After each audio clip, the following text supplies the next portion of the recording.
Good evening and welcome to the Wednesday, November 15th Town Board Work Session. I'd like to call this meeting to order, and would the clerk please call the roll? Drawe. Here. Kohl. Here. Lee. Here. Ockenden. Here. Okay, thank you.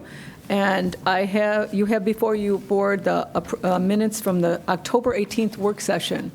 Unless there's any So moved. suggestion. So moved by Kohl. Second. Seconded by Ockenden. Roll call vote, please. Drawe. Aye. Kohl. Aye. Lee. Aye. Ockenden. Aye. All aye. Okay. And monthly reports are in, most all are in. Some, if you're, I don't think anybody's here tonight that doesn't have their reports in. So thank you very much, and there's a few we're still waiting on, so thank you for that. Next on the agenda is any guests? Seeing none, we have no guests this evening. We have quite a few action items this evening.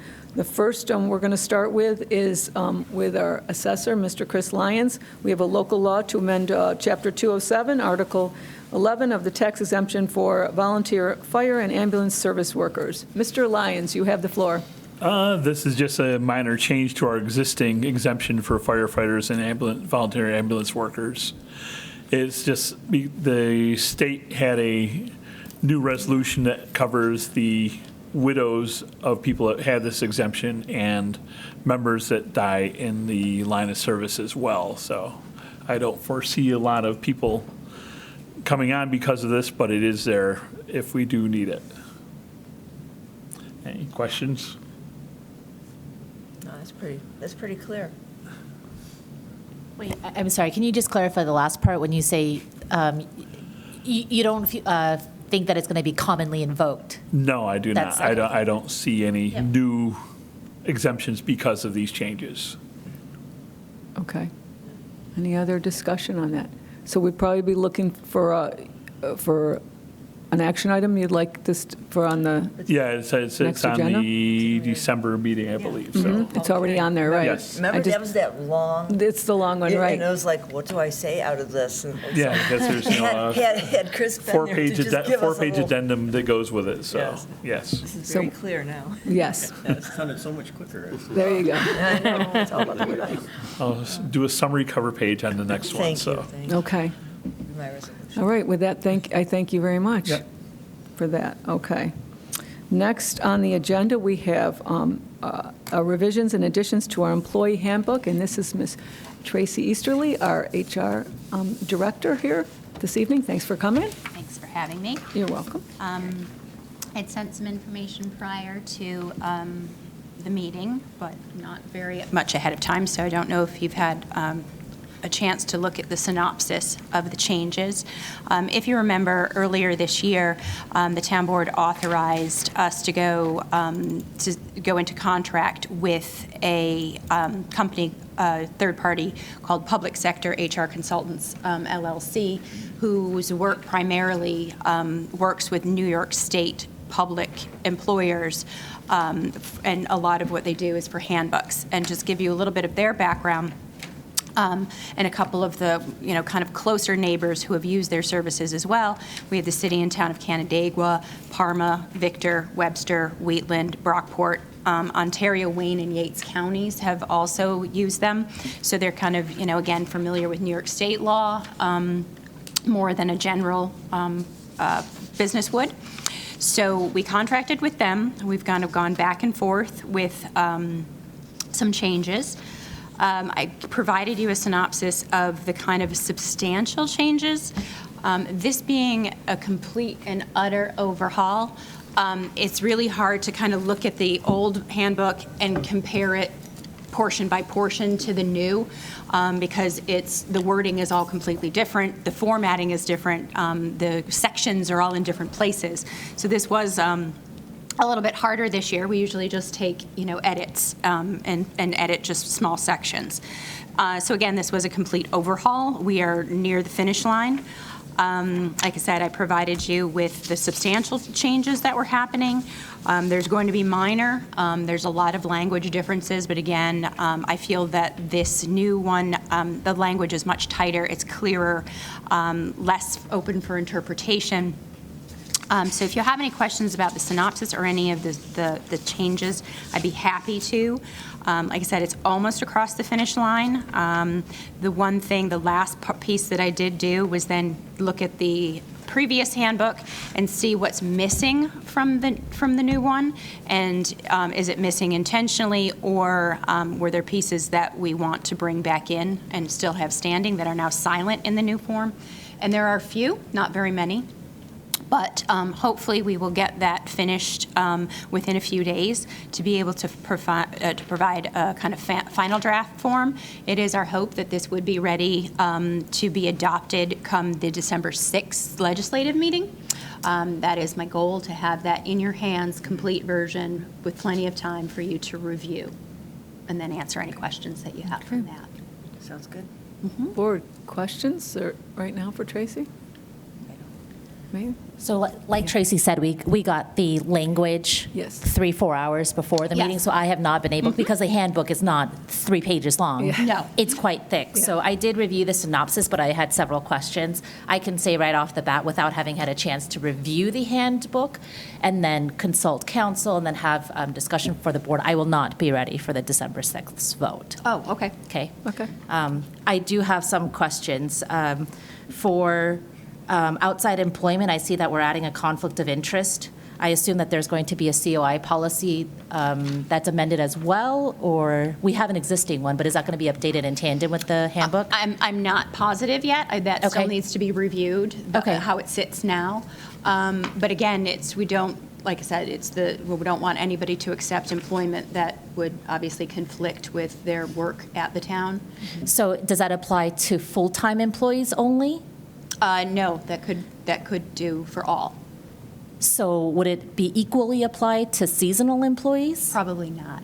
Okay, so full-time employees, part-time positions, part-times, provisional probably. appointments? If they were full-time or, So if there is a conflict of interest, normally there are, ways to remediate that. I mean, if, for example, if I were to declare a conflict of interest, what are the steps in accommodating that? that would be worked out. If it needs to go to the ethics board, that would be, one avenue to explore, to have all the details of it, to see if it's something that we could work with, if we couldn't, work with, or if it's just a matter of maybe there's parts of the employment that just need to be limited, so they're not Sure. in conflict, and things like that. Any kind of, accommodations that could be met would certainly be met. Okay, so I mean, and I think Mr. Weischer is going to be more familiar, with COIs, how to declare actual potential and then remedial steps. I think there are ways to put firewalls or limitations, like you said. I just want to understand that a little bit better. Sure. Because particularly for part-time or provisional employees that take a secondary employment after or have full-time positions during the day and then are part-time with the town, to declare a conflict of interest and then say, nope, I'm sorry, you can't take this employment, I just think is patently unfair. Yes, no. Okay, And the okay. typical situations that we would see is probably in an assessor's office where you have like a home inspector or, or something like that, or a home inspector that works on the side in maybe our building department, or, or does appraiser, that works for appraiser, that also then is in the assessor, where there would definitely, with towns in-home. So a lot of times we'll say, okay, you can't perform that work on Penfield homes, but you can do it everywhere else. Okay. Those kinds of things. Okay. Yep. Okay. And then for paid parental leave with the statutory updates, I'm assuming that they're just going to be updated per New York State and FMLA?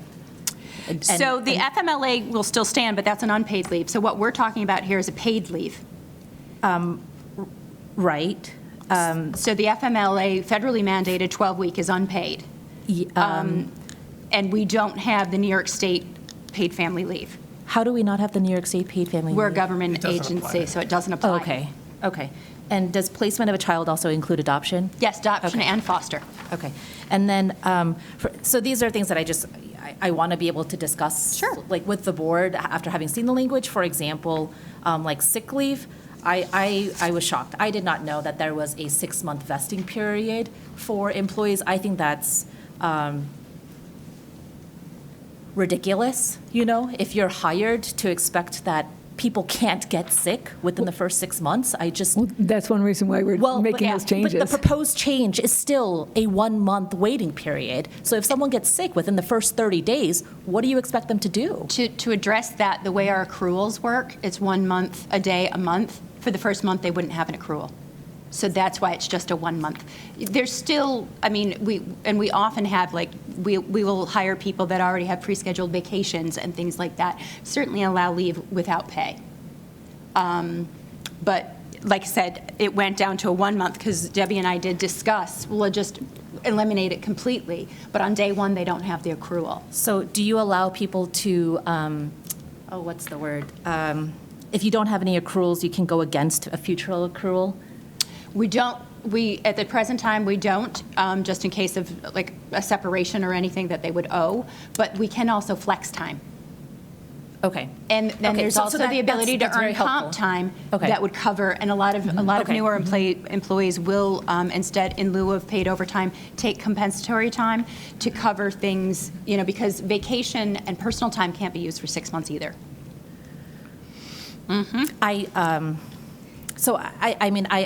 I'd like to discuss that. Yep. Because I think we're already having challenges to fill vacancies, and you want the town to be a hospitable workplace. Yep. And for our existing employees, I think you want to take care of your people. Yeah. You want your staff to be happy, and happy people work hard. Yep. And so things like that, like we had bereavement, that you couldn't use it on great-grandparents and great-grandchildren. I don't understand why That was not. just an oversight that it had never been added in. Okay, that's helpful to yes, know. those were things it like, sounded no, very when you draconian go to me. through it, Okay. those were just more oversights.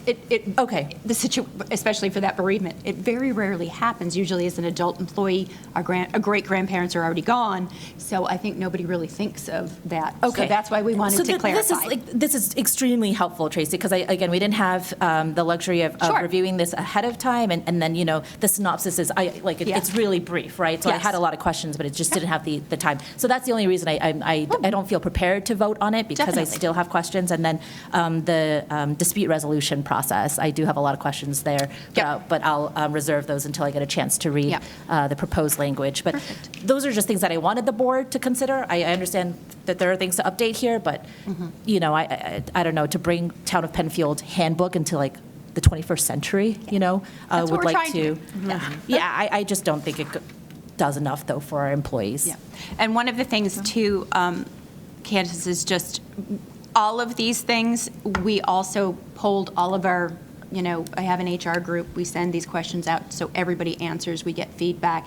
So, sick leave, I know, like I said, us at 6 months was not strange or unusual by any stretch, but, but then you have No, some that, are 1, some are 2, and quite the majority were up at 6. But again, if again, I think where you're headed, if we care about the health and wellness of our staff, we certainly don't want to create incentives to come to work ill, because then they get everybody else Right. ill, and that was kind of through conversations with Debbie, that was a big, we need to reduce this. Right, and, and especially during COVID when folks were remote, but now they are mandated back to office. So if you're sick, please stay home. Like Yes. that, right? And we want I to think- encourage that And I think as it's an much as we industry can. standard. And another thing that was missing, and again, Tracy, I want to take time to. Sure. But just first glance, sick leave was defined as like you have to be a medical appointment, but there could be sick leave like mental health days. A lot of companies are now doing this. If you need to take care of yourself, it's not just physical illness, there's emotional, mental, there's a lot of holistic things that should be taken into consideration. So if we're going to treat our employees like professionals, and if they need a mental health day for a break for themselves, or whatever, if they just need to refresh, let them. Okay.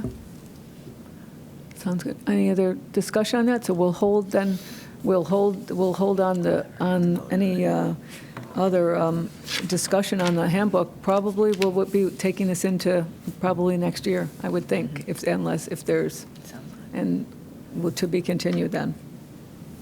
Okay, thank you very much, Tracy. Appreciate giving us that. No worries. Thank you so okay. much, Tracy. Oh, no Yeah, worries. Thank you. Okay. Next on the agenda is the Allens Creek Stabilization Bid Award. Mr. Valentine, I know we're really excited. You have good news for us tonight. We do have good news. We got bids this time, so that's the first good news. So, as this board remembers and the public may remember, we put it out to bid in the spring. Didn't get any bidders at that time. Put it out this fall. We had 3 successful bidders for it. Shared that with the board and the cost. Yep. We're coming forth with a recommendation to award to JB Excavating. They were the low bidder in this. They have worked with Barton LaJudas, our consultant, on several projects. They thought they were a great contractor. They're Yes. very impressed with the work that they've done in other locations. Thank you. I know Ontario County has used them, so Ontario County is happy with them. But looking at the initial spread of what the bids are, would have had concern if they weren't a known entity to our consultant in another community, just seeing how much, different in cost they are. But, if the board is supportive, would look to put in a resolution to award the contract on the December 6th. That gives them opportunity in the spring to get set up as soon as they need to get prepared on site, because we've still got the constraint of June 15th till October 1st that they can work in the creek. So they've got to do a lot of work ahead of that, getting their materials, getting set up, getting the staging set up in probably April and May, get the area set up off the Linden Tech property, and then once June 15th comes, they're in the water, but in the creek, they've got to divert the water, but can get started as soon in the season as possible. Board, any questions on? I want to say, Mark, I know I went out with a walk with the neighbors back early last spring, and when we were hoping that we'd get a bidder this year. So I know the work that you've done, your group, I know Amy Owens is very active up there, Mike O'Connor, and yourself has been, so I have no doubt that this project will be overseen, that you'll oversee this, and that we'll have it'll be a good addition to the restoration of that creek, which needs to be. And so I thank you for all you've done and getting it out to bid again so quickly. Yep, and this already is in allocated funds for the drainage fund. Yep. So we've had carryovers from years past. We've known about this project coming for several years, so it's already allocated. The funding is already there for it, so there is no, and we're also getting a $250,000 grant from Senator Lunsford. Yep. So acknowledge her as well and thank her for that funding, which is helping us towards this much-needed project. Absolutely, good. All right. So could I see, would someone like to move this? So we could accept this bid on December 6th? Unless anybody has any questions. No, I'll make that motion. Is there a specific language, Mr. Weishar, that you want? So this is really a motion to ask staff to prepare A resolution. for the next meeting For the- accepting this bid. So as directed by By Mark Valentine. What he said. and his staff. And Linda, Mrs. Kohl? Yeah, sure. So moved and seconded. Can we have a roll call vote, please, Sue? Drawe. Aye. Kohl. Aye. Lee. Aye. Ockenden. Aye. All aye. Great, thank you very much for that. Thanks again, Mark. Next on the agenda is the Rothfuss Park parking lot expansion. Mr. Valentine, that's you as well. Yes, this is something we've been working with the DPW on. Now that we've added those 3 fields in the back, there's a need for additional parking in that park. So this parking lot is an extra from what was in the original overall master plan. So that's why we're bringing it back to the board. So you can kind of see if you're oriented, Carrie's kind of zooming in, that's the new parking lot that'll be towards the back. So those are existing fields that are there. Toward the top is the existing end of the parking lot by the bathrooms, and then you kind of, keep going a little bit. So that's the parking lot by the bathroom is right there. Off the end of that parking lot kind of loops around, avoids the existing fields, driving into the back, and then we'll have a dedicated parking lot for those back fields and those 3 new ones that open up. So There's still a fair distance from the neighbors. we are, and it abuts, in that back piece, abuts the 1,000-acre swamp more than the neighbors to the north. Mount Eagle, around that area. Nope. So we've had to do a little bit of drainage work for this, just to make sure it's accounted for in the overall stormwater treatment in the area. So Eric and his crew, we went out and staked the corners of the parking lot for that area, and then we've showed a little pond area at the end that's just got to do a little water quality infiltration, make sure we meet the DEC requirements. we'll have to file an NOI, go through our normal process with that. But since this was not contemplated in that original master plan for the park, wanted to bring it back to the board and make sure the board was comfortable with that. And Mark, did I miss, how many parking spots will that be? I think we're adding 88 spaces 88. to this, and I think everybody knows at busy times of the season and with all the athletics going on, the existing parking lots are well used already, so that's a much-needed expansion. Yeah, and I can say, excuse me, even the intent of this parking lot would be to use recycled millings from some of our roadway projects rather than bringing in, I guess, new stone and then asphalt to pave that, trying to recycle some of the material we already have. When would you envision doing this? In a perfect world. It'd be a winter project to I'd get like ready to- for Would it still be in spring. winter, even though? Would like to do it With this the winter millings, with you the, could do that. yep, so we actually have the millings, we saved some, from some projects that we already, have and can kind of get that started over the winter with the idea that it would be ready to be used for spring sports seasons. Sounds good. Okay. So you want a resolution to what? I mean, just authorizing to Just proceed with authorize. the. Proceed Yep, with the authorizing to parking proceed lot. with the project, and then we'll send the NOI and handle the DEC and the stormwater end of things on our end, and then that then clears the way for Eric and his crew to go in and do that over the winter time. Okay, I make the motion that we have a resolution to work towards the expansion of 88 spaces to the Rothfuss Park parking lot. Thank You you. could fill in the rest, I'm sure. to, I'll second Okay. that. Explain it. Moved and seconded. Sue, can we have a roll call vote? Drawe, Aye. Kohl, Aye. Lee. Ockenden. Aye. All aye. Thank you. Next on the agenda is the Channing Philbrick Park Bridge design proposal, and Mr. Tait is going to carry us through that this evening. Sure. Thank you. Yep, thank you. And Carrie will be pulling a few, images and pictures up. The first of which is on the screen, just to refresh the board's memory. We do have 3 existing bridge structures down at Channing Philbrick Park. They're along the trail that actually kind of makes its way and connects to Spring Lake Park, further south in Perrington. So if you park, and it's a little hard to see, but the green kind of solid line where it starts at the parking lot, if you take that back, it's roughly a third of a mile back up to that red flag. And then the section that wraps around that corner highlighted in pink is where the actual, the 3 bridge structures are. The outer 2 are just a wood, pressure-treated wood structure. The middle of the 3 is a combination of a metal aluminum with a composite decking deck material. That was done with helical piles a number of years ago. In looking at that, that's actually starting to have some structural issues as well. The picture that Carrie's got pulled up on the screen is actually the longest of the 3 and really in the worst shape. In fact, this actually shows that a section of that railing did break earlier in the week.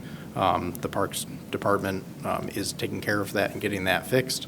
But certainly it's concerning not only the side slope, but just the kind of the twisting, the fact that the whole thing is on a little bit of an angle. It's difficult to traverse. It's also very narrow, so if there's someone coming the opposite direction, you almost have to turn sideways.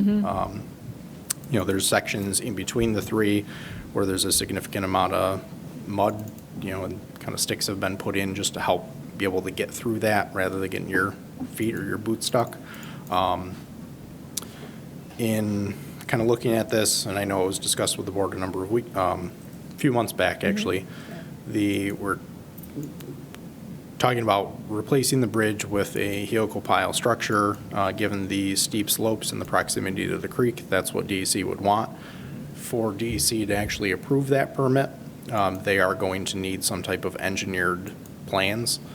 So in talking to CMI, who had kind of given a rough ballpark amount and some examples of other things that they've done, other bridge structures, kind of talking with MRB as well as CME, felt that it would be appropriate to have MRB as the actual engineer to help, put together the design of the bridge itself, to assist with the permitting. They could have CME as a sub under them to be able to make sure that what is being designed for the actual foundation, the helical piles, works with the rest of the structure.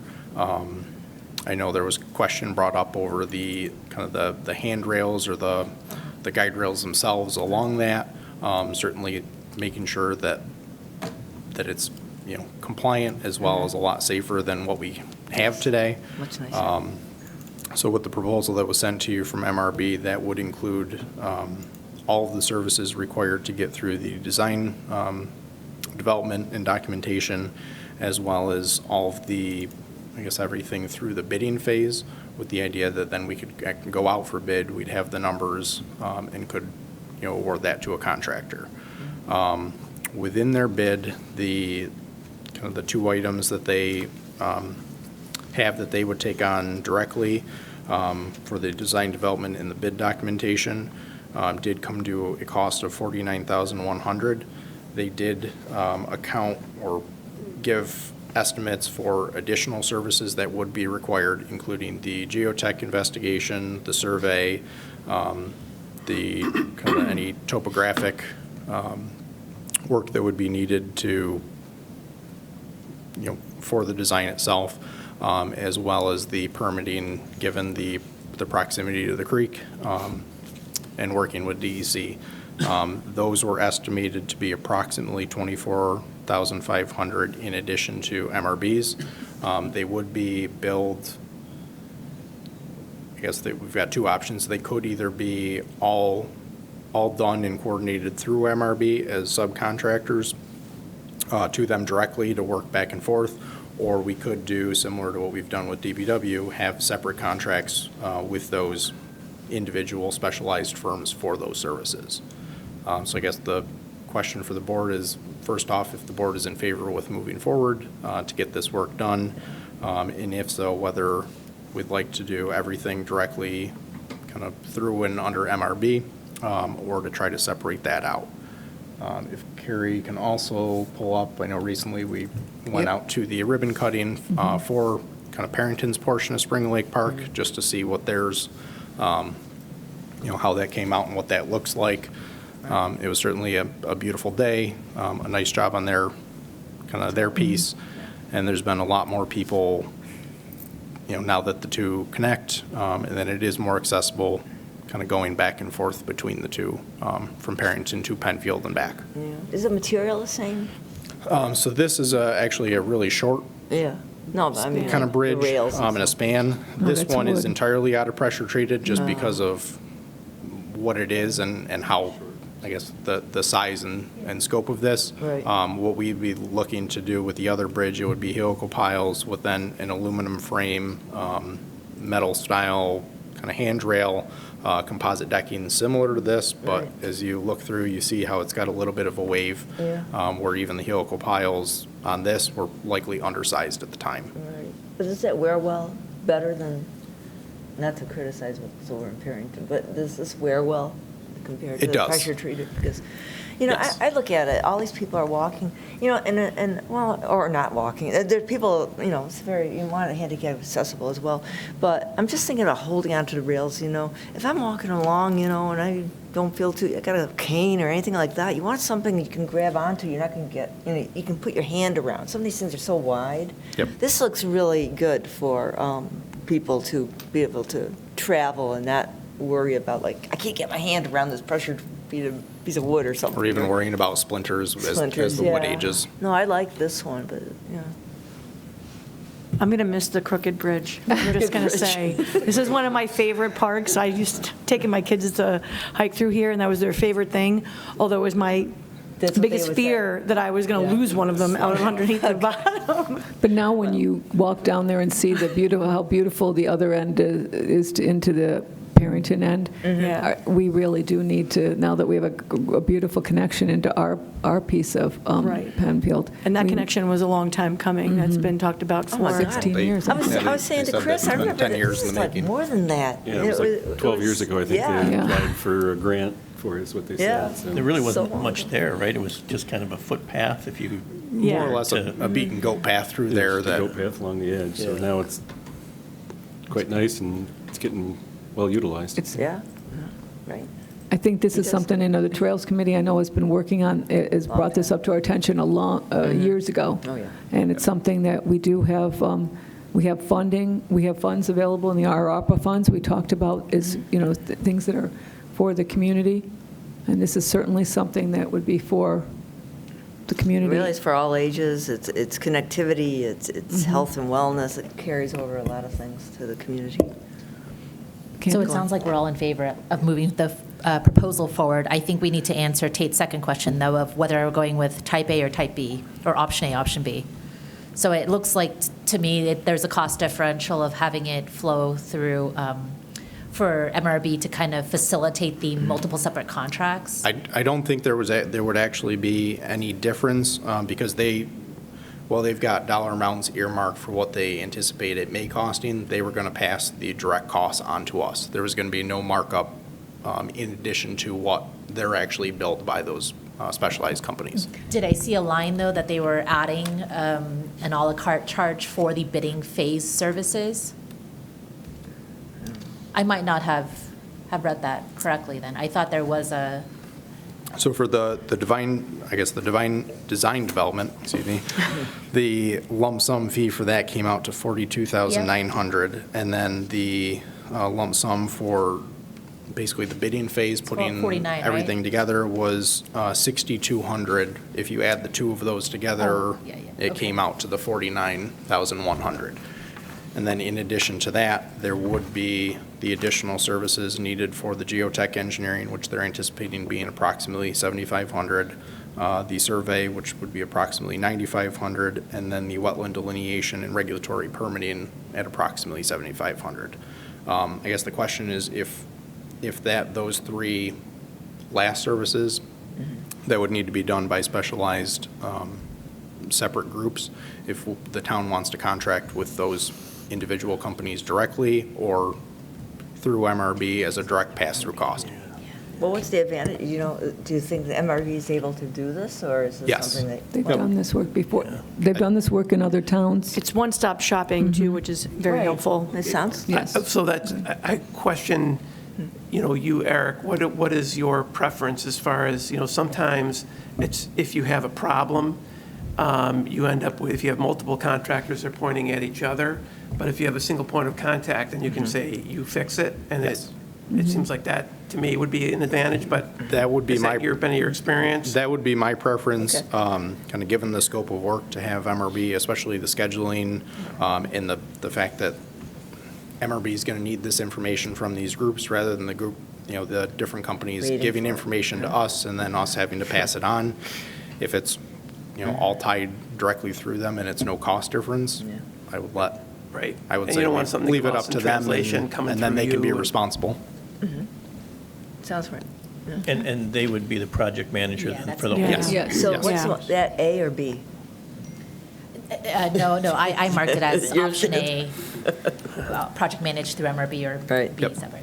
Okay, so it sounds like we're in consensus. So Yes, if I think so. there's no other objections, I'm going to make a resolution, make a motion for a resolution to be prepared to move forward with the design proposal through MRB, and that the ancillary contracts be managed through MRB. Okay. Second. Okay, moved by Lee, seconded by Kohl. Roll call vote, please, Sue. Drawe, Aye. Kohl, Aye. Lee. Aye. Ockenden. Aye. Thank you. And that will be for the December 6th Yep.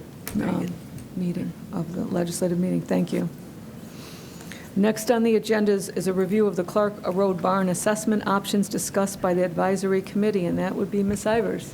Good Thank you. evening. Thank you. So after, through the last couple of meetings with the Clark Road Barn Advisory Committee meetings, the topic of some type of an assessment, whether that be a historic structure report, a conditions assessment. Initially, the committee discussed wanting a historic structure report. When I followed up with the Landmark Society, which has been a subject matter expert, they've been very helpful in providing input and feedback. When I reached out to them to ask for some suggestions for scope of services and referral of potential providers for consultants, they questioned the ask and said, do you really mean a historic structure report or do you mean a conditions assessment? And sort of went through and explained the difference and how for an outbuilding, a historic structure report really isn't appropriate. It's not typically done. And there's, it can be challenging to find a record that, or establishes sort of the history of the structure because they're not usually typically well documented. The Landmark Society suggested that the committee really consider more of a conditions assessment instead, to understand what the actual current conditions are, identify what improvements might need to be made to stabilize the building. And the committee, after hearing that sort of breakdown information from Megan Clem from Landmark Society, said, okay, yeah, some type of a conditions analysis is really critical so we can understand order of magnitude of what's needed to stabilize the building, to determine what path they should be making a recommendation to the town board. I will share that initially some of the committee members asked, well, couldn't, we had a contractor who specializes in building movement, raising buildings up so they can be secured underneath. It's Matthews Building Movers or Matthews Home Movers. I apologize, I'm not naming his company 1,000% accurately. He was kind enough to come out, walk the site. His company had 150 years, fifth generation experience with these kinds of buildings, and spent some time on site with Eric and Tim Masterton, walking the perimeter, accessing inside on the main floor to the extent, or just peeking through, I think, maybe to see what they could see. And he gave some information to the committee about potential costs, potential options. We shared that with the committee, but he didn't do a conditions analysis, and he didn't go down below on the ground level to take a look to see what the structural elements look like and make any kind of educated guess. The committee asked if Peter Matthews, who seems to have a lot of experience, could go back out to the site. I'm in the process of trying to reach out to him. I don't know if he's going to be willing or able to conduct that analysis or go down to the lower level. I know when he was on site, the original time, he wasn't super looking forward to doing that. So he may change his mind, he might be willing to do that, or he might say, that's beyond my scope. I'm not qualified to assess the structural integrity. So I think one of the things we might want to talk about is whether or not we should just move toward getting a scope of services together to get a conditions assessment. And we can define sort of what that is and what we want to include. And go out to an RFP. Yeah, and I don't know whether it's, request for proposals. And the Landmark Society said they do have a list of potential consultants, both architects and engineers, that might be qualified to do that type of work. Certainly going to continue to reach out to Peter Matthews, and I can certainly ask him if he's willing to and wanting to respond to that. But I think we wanted just to have a conversation with the town board to find out sort of what the next step should be. But the committee felt like they really needed that information to know and be able to make a more informed decision about what and if I'm not stating that accurately, Yeah. Candace, jump in, please. No, I think, Carrie, you gave a great summary there. The Landmark Society had also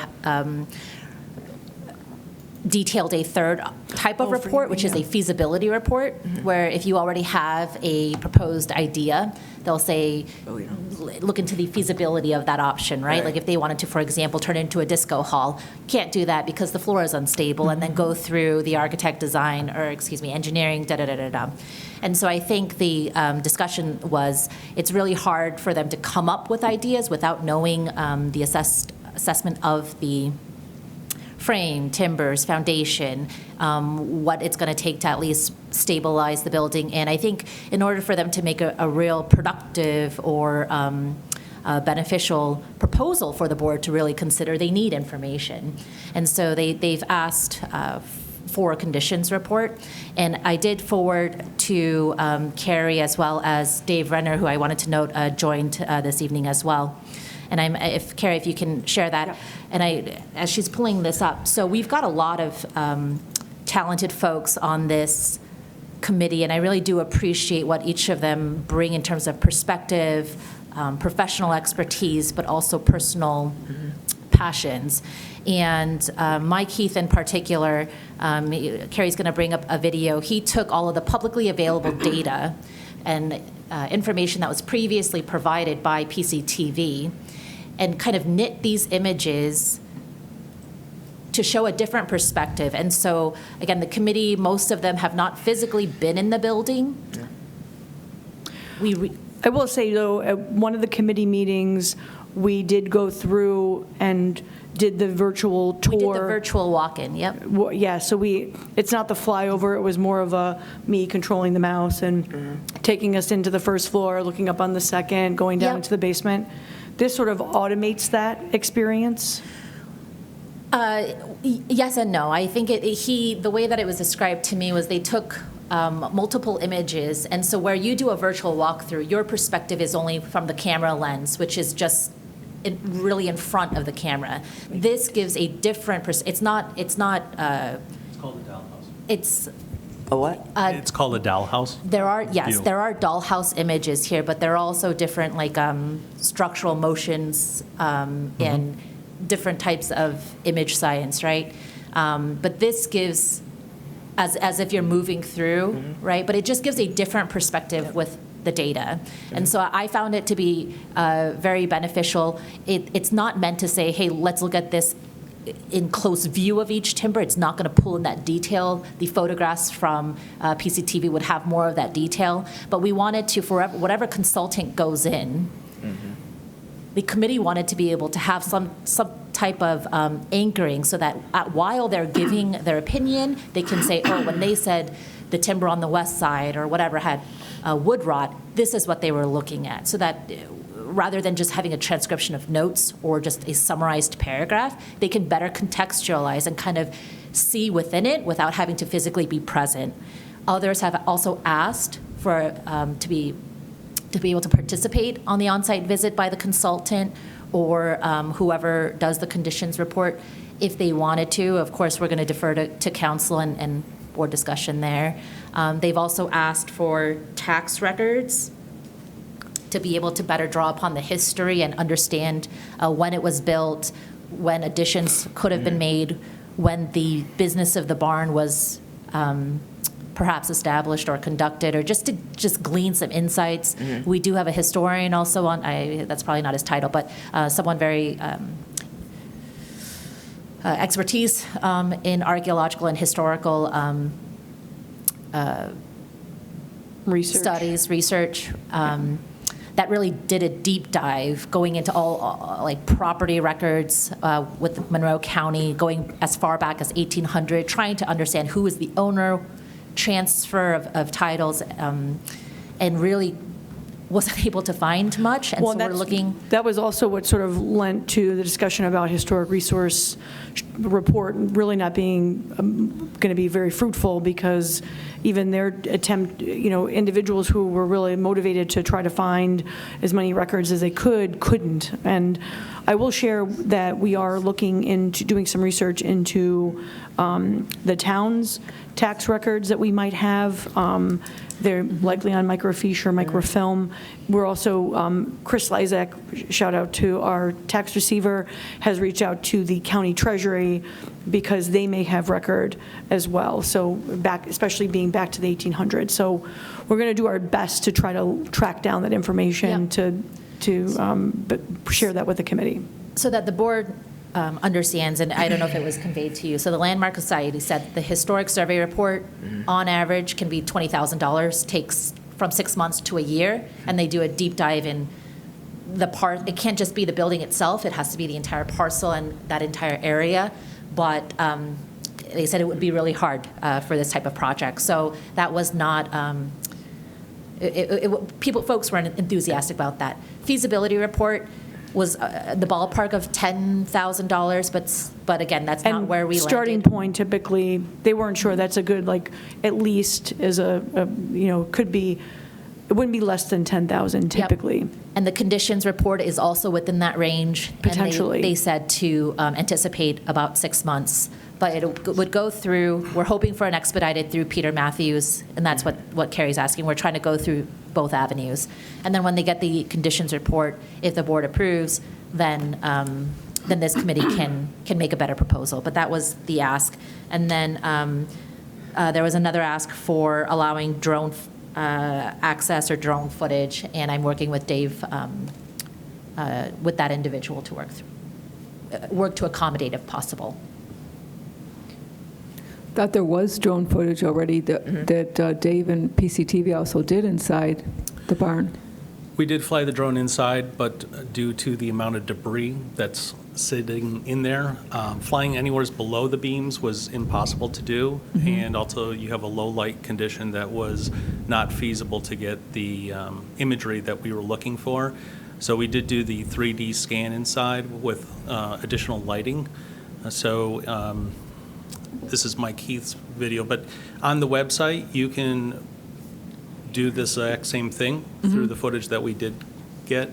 You can take a virtual fly through that space. What would be the purpose of having us do drone video inside again? I want to have that conversation with Mike to find out what his goal and how he wants to try to achieve that, because it is a very dark environment, and you can only fly above the beams due to the debris that's hanging below. When we did fly, also the downdraft from the drone kicked up most of the pigeon poop and other debris flying around, and you do have pigeons actively flying in there. So for that reason, we decided to stop flying the drone, because we were not able to achieve visuals that we felt were worthy of. And you were also town employees that didn't need a waiver to be in that. Correct. We did go in with Eric initially to just evaluate where we were, what we knew was damaged areas, and proceeded with extreme caution. From our perspective is that we didn't want to extend our limits into areas that were unsafe, but we were able to use dollies with the cameras on them so we could push them into areas that were unsafe for any additional weight to go on to be able to achieve the imagery that you see. Okay. So there is a 360-degree interior scan. It's also scanned with LiDAR, so we also can do as-built from this information, and it's accurate within about 2 centimeters of what you see, so we could pull that data from it. But that allows you to go through, and you can zoom into different areas, and we can pin the additional photos that we took of those areas, and we gave you kind of markers in there so you can note where you are within the structure. So I guess I'd like to know what the board's, the rest of the board, I know we heard from Candace, what anyone else is feeling about this ask or proposal, I guess. If you Can I ask a question? Sure. Can this Matthews, whatever the company is, can they do the conditions analysis? I'm not sure, to be honest with you. I know they specialize in the construction component. They're physically the ones who will lift buildings up while they can lift buildings up while they're being shored up and new foundation is being poured. They can lift buildings up and relocate them and move them, although that's becoming more limited based on his experience now. So I'm not sure if he's got, I apologize, I'm not sure if he's got the structural, like if he's got folks on staff that can do that. He and I played. It seems like you'd want some type of design professional with like a architect or structural engineer involved. Potentially, and I'm not sure if he has that capability in-house or if he'd be referring me to someone else. I want to at least check with him first, since he was somebody who was already familiar with the site. Some members of the committee thought he might be a good first person to check with. he might tell me he's not the person. So I wanted to at least give him sort of a first crack, and if not, he might also have recommendations or additional folks we could be sending an RFP to if we were needed to go elsewhere for that service. I was just going to say, I agree, Pete, what Pete said too. I'd like to see what his credentials are and what kind of scope of services he's done similar Sure. type of a barn per se, or. Absolutely, and Or- happy to or ask, building. and he and I traded phone calls back and forth, leaving each other messages. I unfortunately wasn't able to reach him before tonight's meeting. I'm certainly happy to follow up with him, find out his ability or willingness to do another analysis and be back in touch with the board to determine if you want to go that route or you want to just do an RFP for conditions assessment and have him be one of the responders.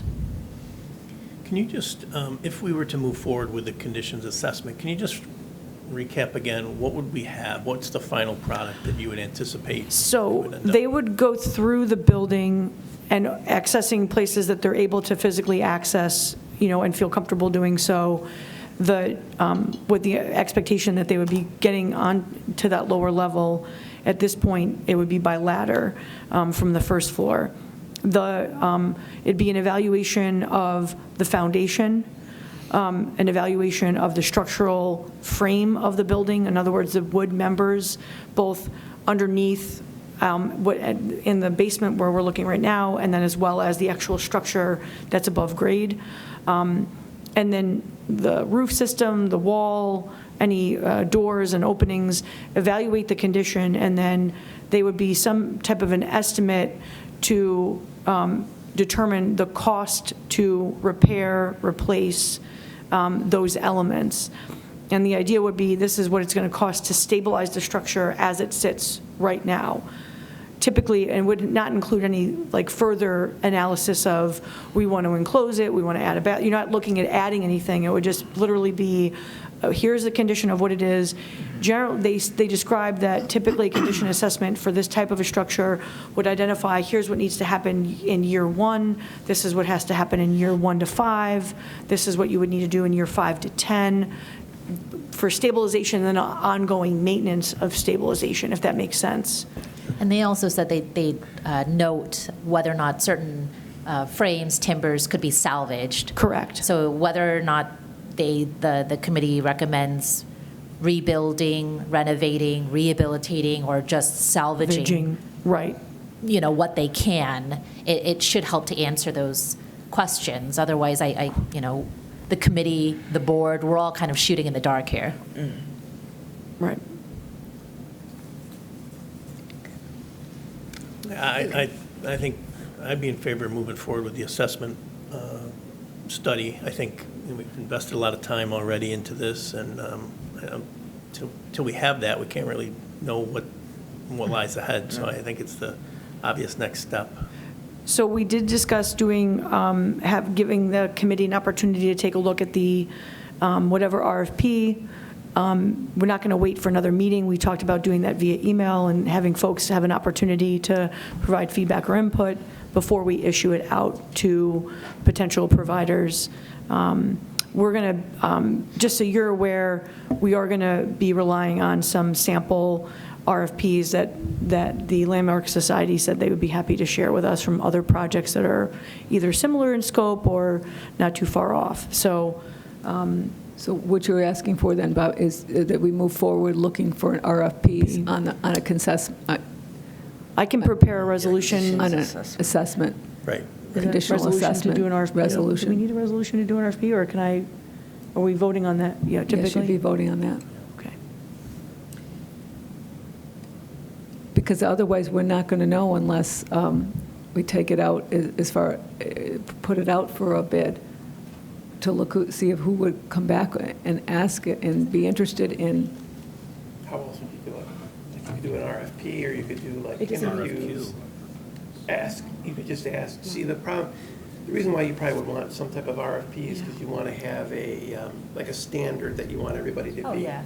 Right. This is what we want you to give us. It won't need a bid because it won't rise to the level of, RFP is just the request for a proposal, it's not It's a professional proposal. services, so you don't need a bid.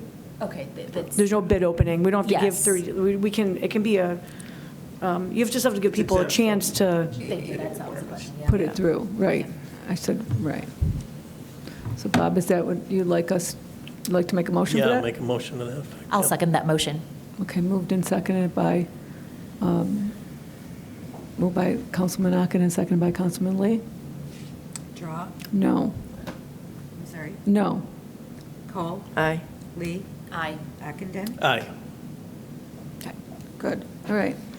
Thank you. So, next, on, we move to informational items, and we have a tree law follow-up. Mr. Valentine.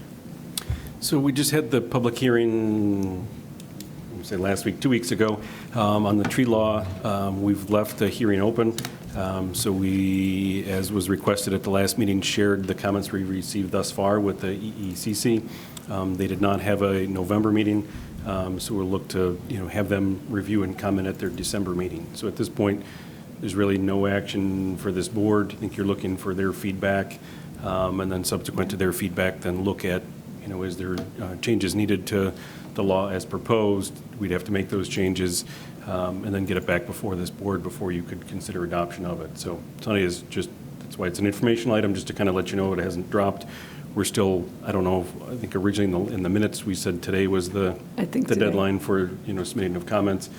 We can see if we get any additional in. We'll share those with EECC and as well as And I this board as well, and then have them discuss it, and then obviously we'll back before this board to further that discussion. Sure. And I should let you know that Sanat Cavalier, our chairperson of EECC, did send a follow-up today to the clerk's office. So so they'll have her comments from regarding the tree law. So unless there's any other discussion on that, this is just an update, and we'll really probably lead this into the next year, into January. Yeah, I think just based on timing of their meeting and then coming back before this board at a work session discussion, and then obviously having a final product, making sure you guys have it 10 days before voting on it, following all the procedures of the law, this will likely carry into next year. So just wanted to use this opportunity as an update for the board and well as the public that, we haven't forgotten about it. Yeah. But just procedural things, take us a little longer to come back to it.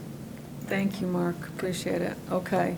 And next to you as well, we're in the process of doing our hunting maps revision, our discharge map. And Mark, if you want to give us an update, I know we got a public hearing on that coming up Yes. December 6th. which one do you want me to open first? Because they're similarly named. Yeah, open up the multicolored one. Oh, yeah. Oh, okay, that's not helping. The official, More all than two right, colors thank or you. less than two colors? It's got a couple of colors in it. This one. Yeah, that's the two colored maps. The one with the That yellow. one. That's- This is our current, That is not the current, that is the Oh. proposed This is as if accepted. And yes, this is for public hearing in December, so your December 6th meeting. Right. But we wanted to get out in the public ahead of time. So Yes. one, wanted to make it, aware for the community tonight. Kind of go through a little bit briefly, and I'll reiterate it at December 6th of what those are. But we've shared that with PCTV. They've put it up on the website already, so people have an opportunity to review the proposed revisions ahead of time. But, yeah, thank you. So the colored map here kind of shows, so in the pink is what it is today. So the pink outline is the Yes. current firearm discharge. We call it the hunting map. Yes. It really has nothing to do with hunting. DEC handles hunting. That can be bow and arrow, can be other things. There's regulations. You have to be so far from a structure, school, whatnot. So that we're renaming it, first off, to the firearm discharge map is what it really is, not a hunting map. But the areas in highlighted, and we've put both on the website, is showing in yellow. Area kind of right in the middle is the mixed-use district. So as that is changing over, becoming more suburbanized, developed, it's not open farmland areas, and then kind of capturing as we're catching up to some of the smaller areas. You can see the blue area, kind of down southeast. That was way down the bottom is Way down there. off of Fellows Road, so that's been Yeah, developed as yeah. townhouses. Got it. The green area is Helmsford Way off of Dublin Road. Yes. comparison. And then as you go to the north, I kind of started in the middle. That's where Rocco Pines is now in the orange, as well as where the school district is building the bus garage. And then going further north, you've got the Abington Yeah. development, Barclay Park, Cranberry Cove, so that's kind of been developed in the past. So we're looking to encompass those areas within that. So it's light green on the right, pink on the left. Then the second map shows if those changes are accepted, incorporated, this would become the new map here that then captures Did that backwards. the purpley red, and then the green would be Yeah. would be the map if went forward. So obviously not, it's informational tonight, haven't Right. had the public hearing, not looking for the board's any decisions. Right. Wanted to get it out to the public, share it with the board ahead. I can run through the same, rendition on December So 6th. when but- you say discharge, though, what about like the outlet club or the conservation league? Because they discharge, they're not hunting, obviously, but they're discharging Correct, and then you can firearms. see, as the current map already has them in the area, they're pre-existing, so they're exempt from this. That's one thing we can talk about. So this is not looking to take away the gun club and the gun club's rights. Obviously, you need to still follow, DEC and regulations, so discharging a firearm just because you're in the green area doesn't mean you don't have to follow any rules and regs. You still need to follow DEC, laws and regulations. Right, I was as just looking at the required pink, to- isn't it the firearm discharge, isn't the outlet in that pink? It is. That's what I'm saying. It's not Well, taking away their rights, and we. Might highlight that there I somewhere. mean, we can box it out. I that's there. mean, Yeah, the just the box it, current yeah. Genesee land, Just so people know. Yeah, the Genesee Conservation League Conservation League is in there, too. it currently shows in the no firearm discharge on the current map. So whether we've got to I don't know, revise just to be that. clear, because of the way it sounds, right? It sounds like they shouldn't be there, right? But they're Yep. there, they're pre-existing, so, Yep, so we can. highlight That makes sense, Linda. thank you. So, I think part of the reason that it's shown the way it is with the idea that, if either of the gun clubs decided to sell today and someone else bought it, that they can't just start shooting because. Right, you'd have to go through a process. Because it's kind of an outlier. Right. Mark, Got it. can I ask a question? We had someone come in this week and asked if shooting a bow and arrow is considered a firearm. it is not, It is not. no, firearm, gun, so Yeah. bow and arrow, Fire. crossbow Not- is not a firearm, and You can in still kill DEC. someone with Yeah, it. Yes. I mean, you can go on the DEC website, weapon. we'll attach a link to that. They have Oh. prescriptive what a firearm is, what those items are. There is hunting on the bay, there's, as I said, setbacks from structures. Again, just because it's green doesn't mean you can shoot out there. There's still schools and churches, and, they have further restrictions shooting Right. over a road. Obviously, there's a lot of other limitations to that. Bless So you. it's- Thinking about what Eric and Linda just said about the gun clubs, rather than indicate where they are on the map, I think it might be better to kind of add them to the key or something to indicate that Pre-existing they're non- pre-existing Yeah, non-conforming that's- uses at particular addresses, because Because the if you put Conservation 'em- League wouldn't be on this map, right? It's separate, it's on another map. No, they're down in the corner. They are? Yep. Conservation League is? Yep.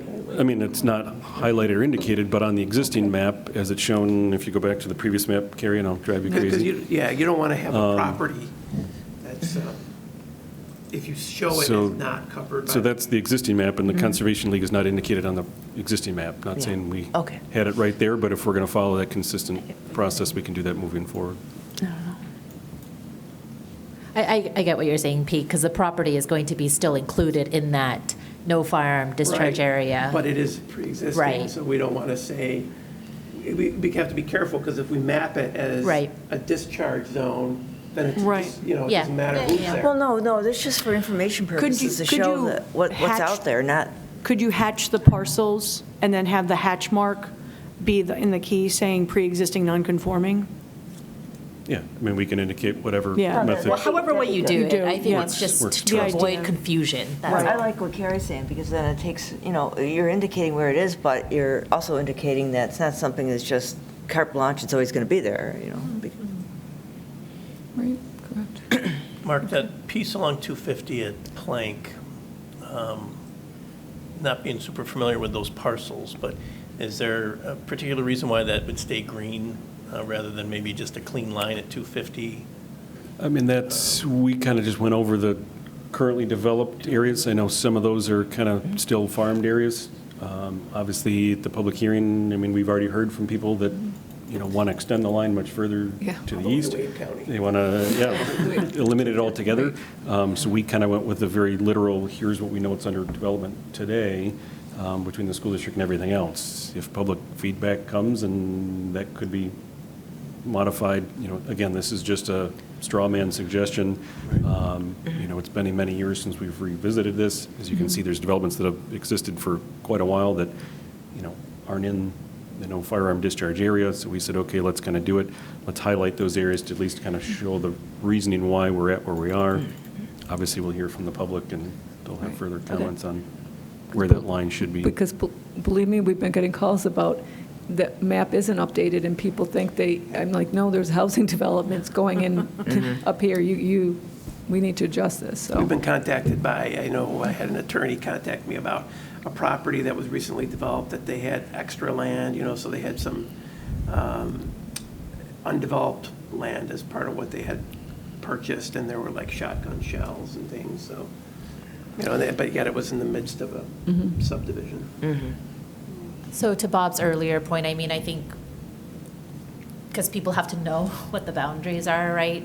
For where it's currently orange, I mean, they're not going to, it's easier when it's just streets, right? Like versus like I have to walk 50 feet down North Road and then, I'm now in the discharge arm, so if it makes it cleaner and better for purposes of understanding, just to have it run straight, but something to consider at the hearing. Sure. With some private property signs, I don't know, something like that. How else can you tell? Yeah. And the clerk's office will have both maps up once it's adopted. So they currently have a map that indicates the DEC area. There's like area J and G, and that's separate. That's a hunting map. This is a firearm discharge map, so wanted to make that clear first, and then, both of those will be up. Those will be handed out when people come get their hunting licenses, and Got it. shared from there. So again, not looking for any decision from the board tonight. Obviously, we need to hear from the public. Exactly. But thought this was a good opportunity to kind of get ahead of that, let people look at the map, and then they can come to the meeting with questions, comments, ready to go. Sounds good. Thank you. Okay. All right. Thank you, Mark. All right. We have no held items tonight. We have no old business board. Is there any new business that the board, no new business. I have for this on their calendar for the next work session is December 20th. It's possibly, I'm saving this piece, Candace. So actually, I do have a question about the, I'm sorry? I didn't think we had December 20th. So that was It's- actually my question. It's a placeholder still. It's on the calendar for us at December 20th. At that time, if we need it, I left it on here. I'm hopefully we won't need it, Okay. but That's fine, but I think the Schedule A of the town board meetings and ledge and work sessions, that was provided to us and then updated, the last copy that I have is September 2023.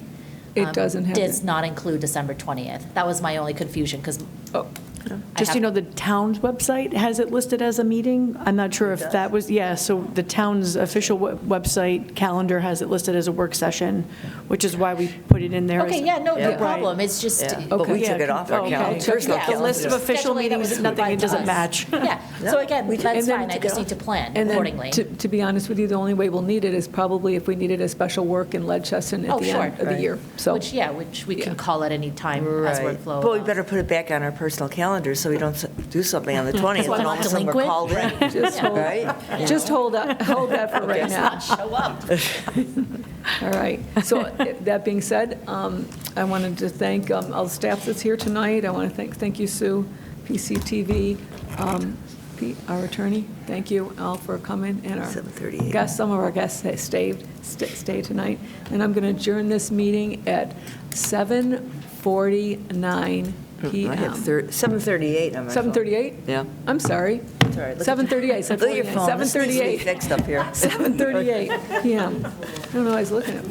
Okay. 7:38 p.m. One of the clerk